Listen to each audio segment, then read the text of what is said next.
우리 앞뒤 좌우로 축복의 인사를 나눕니다. 모든 문제는 답이 있습니다. 네, 모든 문제에는 답이 있어요.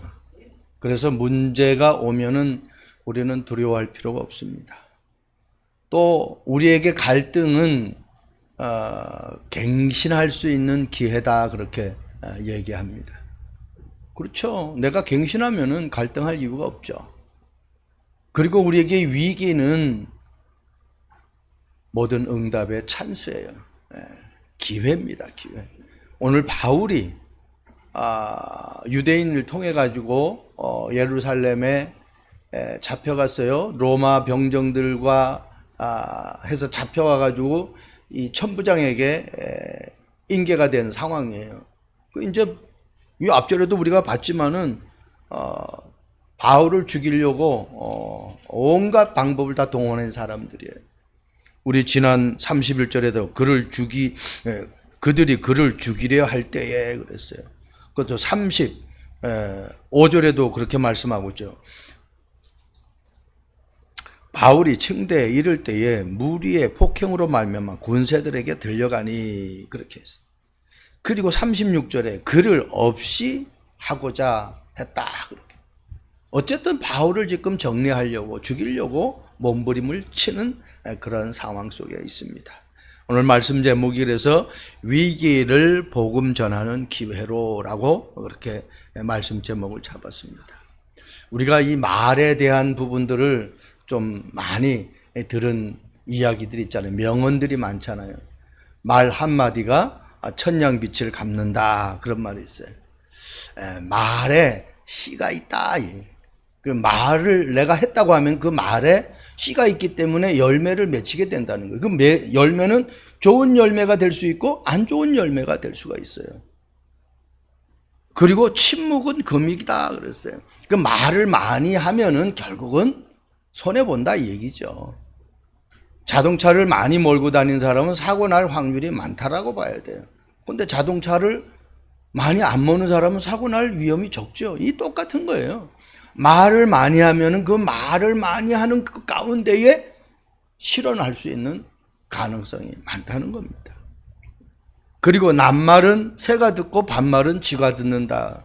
그러니까 말 조심하라는 거죠. 누군가가 들어서 그 말이 퍼져나가면은 큰 어려움을 당할 수밖에 없다라는 겁니다. 그리고 우리가 한 입으로 두 말을 할 수 없다. 일구이연이다. 뭐 이런 말도 있어요. 잠언서 말씀 보면은 잠언서 18장 21절에 이렇게 말씀하고 있어요. 죽고 사는 것이 혀의 권세에 달렸나니 혀를 쓰기를 좋아하는 자는 그 열매를 먹으리라. 말 조심하라는 거. 오늘 바울이 딱 말 보니까 헬라 말도 하고 히브리 말도 해요. 우리가 누구를 만났는데 이 사람이 전혀 영어를 할 것 같은 사람이 아닌데 외국 사람 만났는데 영어를 너무너무 유창하게 한단 말이에요. 그러면 저 사람? 의외네. 전혀 그런 생각을 안 했는데 그런 말을 하게 되면은, 상상할 수도 없는 말을 하게 되면은 우리가 놀라죠. 지금 바울이 지금 천부장 앞에서 말을 했는데 저 백성들 앞에서 백성들에게 말을 할 수 있는 기회를 달라고 요구를 했거든요. 그런데 뭔 말을 했느냐? 이 히브리 말로 한 것이 아니라 헬라 말로 했어요. 그랬더니 깜짝 놀라요. 본문에 네가 애굽인이냐 그렇게 얘기하고 있잖아요. 우리가 사업할 때도 마찬가지고 누구를 만나서 대화 나눌 때도 마찬가지예요. 나를 외적으로 보는 관점하고 저 사람 입에서 나오는 말의 그 파워하고 어마어마한 거예요. 외적으로는 별로다 이렇게 생각하는데 그 사람 입에서 나오는 말을 딱 들으니까 이게 아니네, 다시 봐야 되겠네 라고 우리가 생각할 수 있단 말이에요. 제가 왜 이렇게 말에 대한 부분들을 얘기하느냐, 결국은 말 그대로 말 한마디가 나의 모든 것을 다 세우기도 하고 낮추기도 하는 거예요. 위기를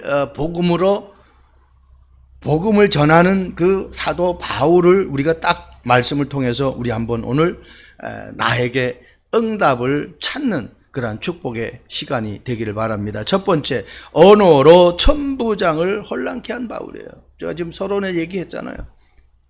천부장은 바울이 헬라말을 할 것을 상상도 못했어요. 37절에 바울이 데리고 영내로 들어가니 데려가려 할 때에 때에 바울이 천부장에게 이르되 내가 당신에게 말할 수 있느냐 이르되 네가 헬라말을 하느냐. 헬라말을 하니까 깜짝 놀란 거예요. 여러분, 바울이 지금 어떤 상황입니까? 결례를 행하려다가 이제 며칠 안 남았죠. 7일이 지나고 거의 다 끝났어요. 그런데 거기에 사람들이 함께 했단 말이에요. 근데 그 사람들을 딱 보고 에베소에서 이 사람이 대화 나누던 그 이방인을 헬라인을 데리고 간다고 착각해가지고 바울이 유대인에게 잡혀가지고 지금 로마 군병들에게 넘겨진 상황이란 말이에요. 바울이 다른 사람에게 어려움 당한 것이 아니라 자기 동족 유대인에게 지금 오해를 받아가지고 로마 군병들에게 넘겨진 상황이에요. 여러분, 내가 헬라 말을 해서 어려움 당한 것 같은데, 그래서 애굽인이라고 오해를 받은 것 같은데 여기에서 반전의 역사가 일어난단 말입니다. 21장 38절 말씀 보세요. 그러면 네가 이전에 소요를 일으켜 자객 4,000명을 거느리고 강야로 가던 애굽인이 아니냐. 이렇게 지금 천부장이, 요 내용은 요세푸스 역사가의 그 기록에 남겨져 있는 내용이거든요. 요세푸스는 한 3만 명, 4만 명이라고 이렇게 기록을 하고 있는데 오늘 본문에는 한 4,000명, 3, 4천 명, 그렇게. 그러니까 이것이 신학자들은 맞다. 좀 요세푸스 때에 그 기록된 것은 너무 과장된 것이 아니냐, 이런 이야기들을 신학자들은 합니다. 근데 보세요. 헬라 말을 해가지고 애굽이라는 오해를 받아가지고 지금 그 요세푸스 역사가가 기록한 그 역사 기록에 있는 그 어떤 거짓 선지자가 막 그냥 폭동을 일으켜가지고 했던 그 일들. 그래서 이 사람이 애굽인인 줄 알고 네가 그때 그 애굽인이 아니냐, 이렇게 지금 천부장이 말을 한단 말이에요. 저와 여러분들이 말을 통해서 내가 오해를 받았을 때 이것을 내가 어떻게 풀어야 되는지를 정말 기도하면서 하나님 앞에 응답을 받아야 돼요. 아닌 것을 그렇다라고, 또 그렇단 것을 아니라고 내가 오해를 풀 때에 엠번주 있을 필요가 없어요. 진짜 침묵은 금일 때가 있습니다. 말을 아낄 때가 더 역사가 일어날 때가 많아요. 말 많이 한다고, 그래서 말 잘한다고 그 사람이 믿음 좋은 사람 아니거든요. 성경 얘기를 너무 유창하게 잘하는 사람이 있어요. 근데 말은 잘해요. 우리 말 총산유소 같이 한다고 그래요. 그런데 그것이 나의 믿음으로, 나의 언약으로 붙잡아지지 않으면 아무 소용이 없는 거예요. 그때 바울이 정확하게 자기의 믿음을 고백합니다. 그게 39절이에요. 바울이 이르되 나는 유대인이라. 나는 유대인이라. 이 말 한마디에 끝나는 거예요. 이제 우리 여기 김대익 집사님이나 윤미호 집사님도 미국 시민권이 있지만은 옛날에 한국 교포가 북한에 억류돼 가지고 카터 대통령이 전용 비행기 가져와 가지고 미국으로 소환한 그런 케이스가 있습니다. 한국 사람이지만 미국 시민권 가졌기 때문에 그렇게 미국 정부에서 보호를 해주는 거예요. 강대국이 그만큼 파워가 있어요. 지금 보세요. 트럼프가 하는 그 행정 시스템 보세요. 이거 보통 강제가 아니에요. 보호무역 아무것도 없어요. 무조건 관세 매기면 그대로 따라야 돼. 이게 강대국이라니까요. 약소국이 당하는 어려움은 이루 말할 수 없어요. 그래서 옛날에 우리가 그런 얘기 하잖아요. 억울하면 출세하라 그러잖아요. 우리나라가 억울하면은요, 빨리 경제 성장을 일으켜가지고 미국에서도 개발하지 못하는 그러한 부분들을 개발해가지고 그냥 와가지고 삼고초려할 정도로 우리에게 그러한 경제 어떤 뭔가가 있어야 돼요. 안 그러면은 계속 우리는 강대국에게 당하는 거예요. 하나님의 자녀가 하나님의 자녀다운 삶을 살지 못하면은 결국은 어떻게 해요? 불신자와 같이, 어쩌면 불신자보다 더 못한 삶을 살아가는 거예요. 여러분, 나는 유대인이라 이 말은 어마어마한 말입니다. 네. 하나님의 자녀가 하나님의 자녀의 신분과 권세를 놓쳤다고 하면은 그 사람은 진짜 이러지도 못하고 저러지도 못하고 완전 진퇴양난 쪽의 삶을 살아가는 거예요. 그리스도 안에 있으면 누구든지 결코 정죄함이 없다 그랬어요. 그리스도 안에 있으면 완전 해방이에요. 요한복음 8장 32절에도 말씀하고 있죠. 진리를 알지니 진리가 너희를 자유케 한다 그랬어요. 내가 모르면은 자유롭지를 못하는 거예요. 운전도 마찬가지잖아요. 초보 운전은 벌벌 떨잖아요. 식은땀 흘려가면서. 근데 운전을 여러 가지 다 하는 사람은 어때요? 식은땀 흘릴 필요 없어요. 그냥 편안하게 운전을 하는 거예요. 신앙생활도 마찬가지입니다. 문제가 와가지고 이 문제 어떻게 하지 고민하는 사람은 운전을 말하면 초보 운전하는 사람이야. 여러분, 살다가 인간이 문제 없는 사람이 어디 있어요? 다 문제가 있어요. 근데 그 문제를 해결하는 주인공이 있단 말이에요. 그 주인공인 그리스도를 내가 믿고 따르면은 그분이 나의 문제를 해결해 주는 거예요. 내가 내 문제를 해결하는 게 아니에요. 죄를 짓는 자는 다 누구에게 속했다고요? 마귀에게. 그 사람이 죄 짓는 게 아닙니다. 그 사람 마음 생각에 사단이 들어가 가지고 죄를 짓게끔 충동질하는 거예요. 뉴스 보면은 너무너무 기가 막힌 일들이 많이 나와요. 참 세상이 어떻게 이렇게 변할 수가 있는가.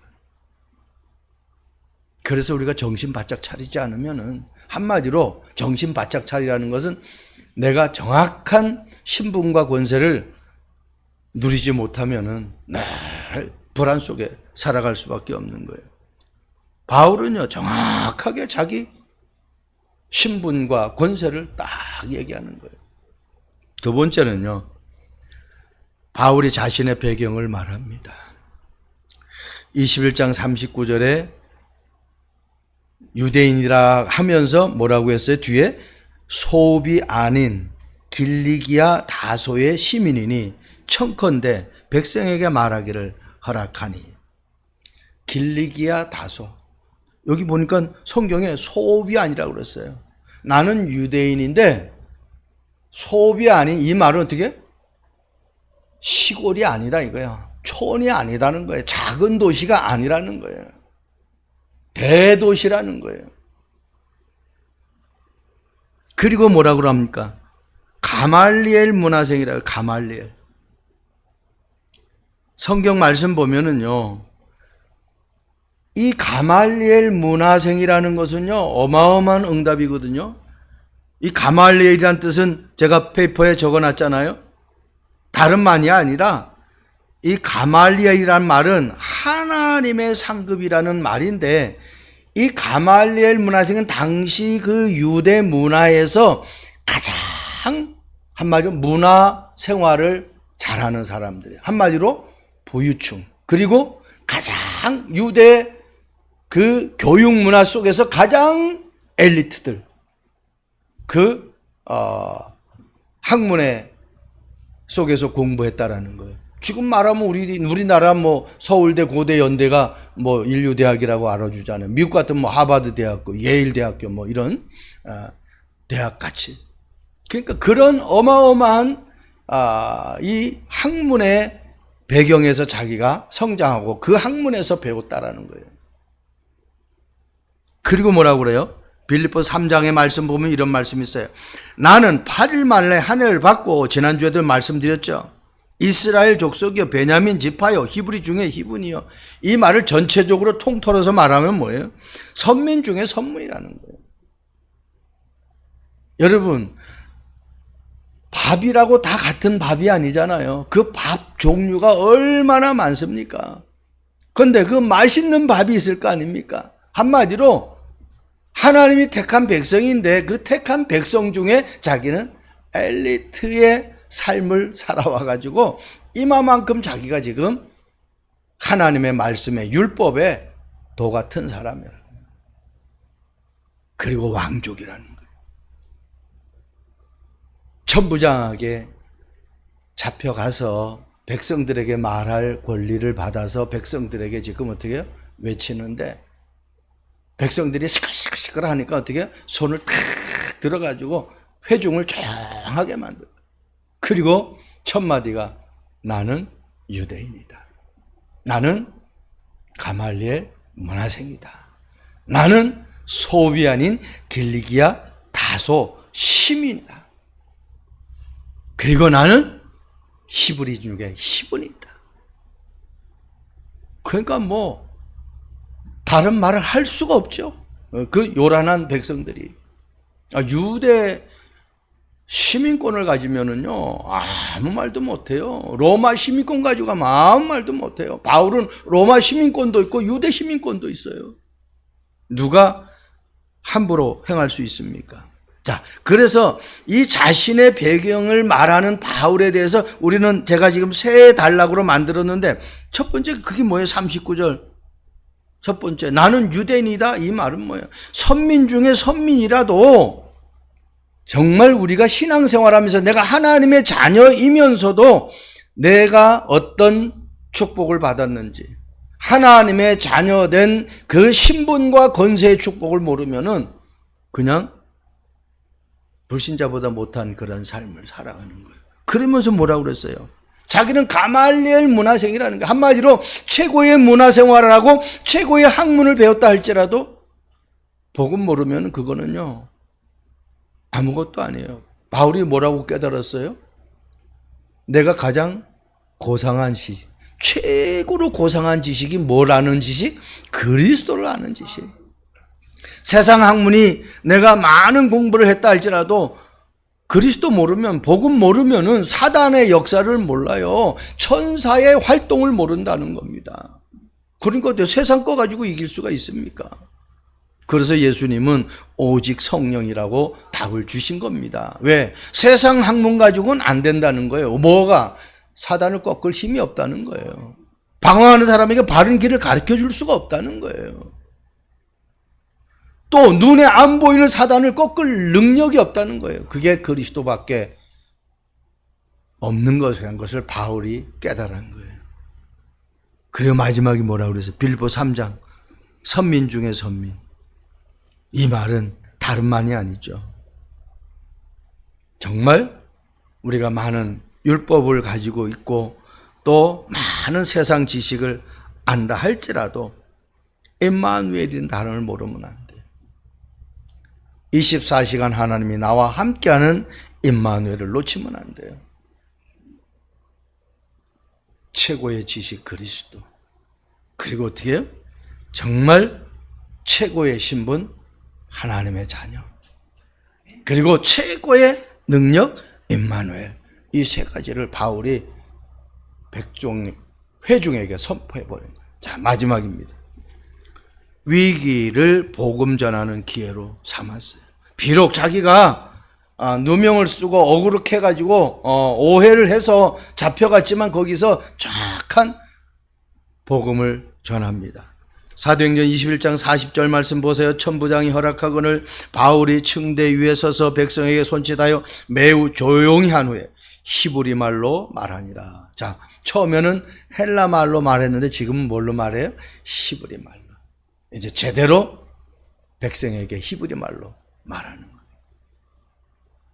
여러분, 정확한 복음을 깨달은 바울은요, 율법도 제도도 규례도 관습도 아무리 내가 많이 안다 할지라도 뭐 하나 모르면은, 복음 하나 모르면은 어려움 당한다는, 거기서 빠져나올 수 없다라는. 노아 시대 보세요. 아무리 자기가 좋아하는 것 따라가도 또 세상에 가장 아름다운 것을 쫓아가도 노아 말고는, 노아와 노아 식구 말고는 다 물로 인해 가지고 다 심판받아가지고 다 쓸어버림 당했어요. 다 한마디로 죽임을 당했다는 거예요. 얼마나 노아보다 똑똑한 사람이 많았겠습니까? 노아보다 재산이 많은 사람 얼마나 많았겠어요? 노아보다 권력 있는 사람 얼마나 많았겠어요? 그러나 방주 안에 안 들어가니까 다 죽는 거예요. 놓치면 안 돼요. 쉬운 것 같지만은 말씀 안에 딱 내가 들어간다라는 거, 여러분 매일 내가 말씀 묵상하지 않으면 힘듭니다. 예수가 그리스도인 것을 정확하게 알고 오직 구원은 그 그리스도로 많이 구원 얻을 수 있다는 것을 놓치면 안 됩니다.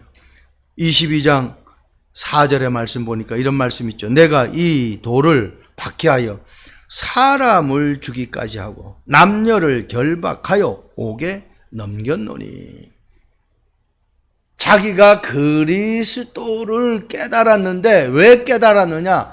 내가 이렇게 많은 사람들을 핍박했던 사람이다. 예수 믿는 사람들을 보통 내가 괴롭힌 것이 아니라 죽이려고 결박해가지고 예루살렘에 끌고 갔던 그러한 사람이다.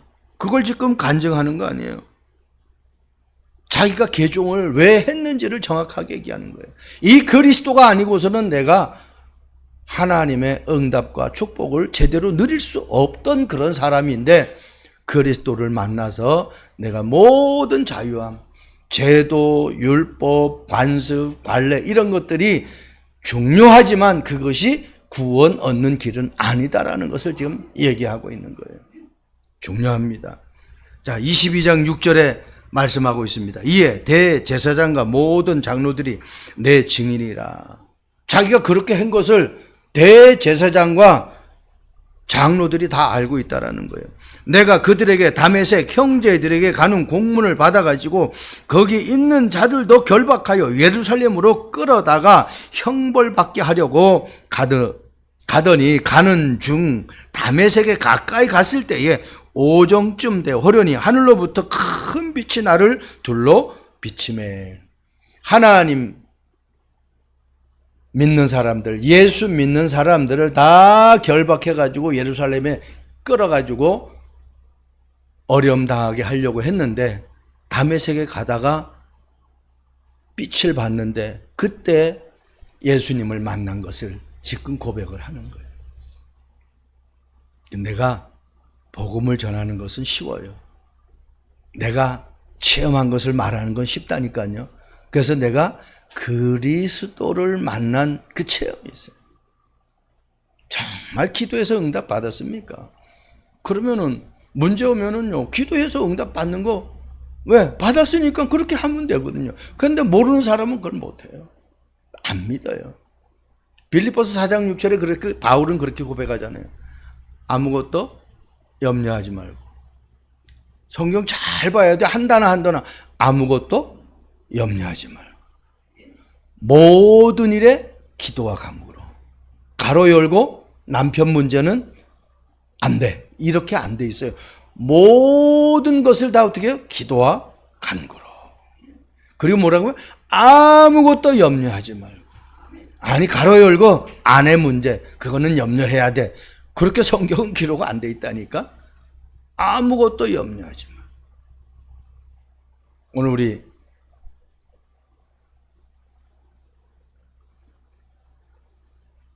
오후에 예배 끝나면은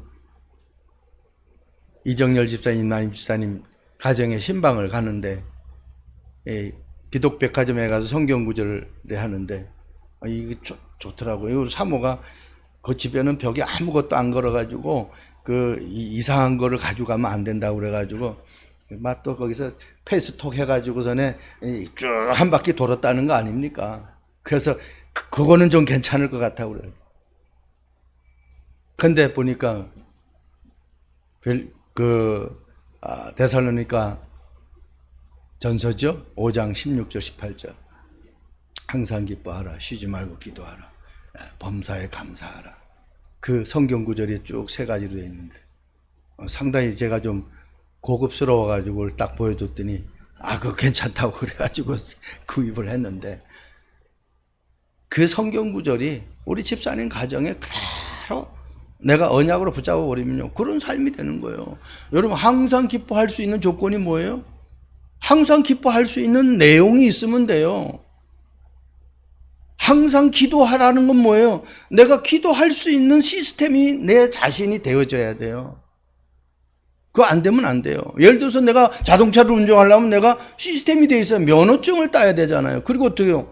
연습을 했었어야 돼요. 그래야 운전을 할 수 있는 거예요.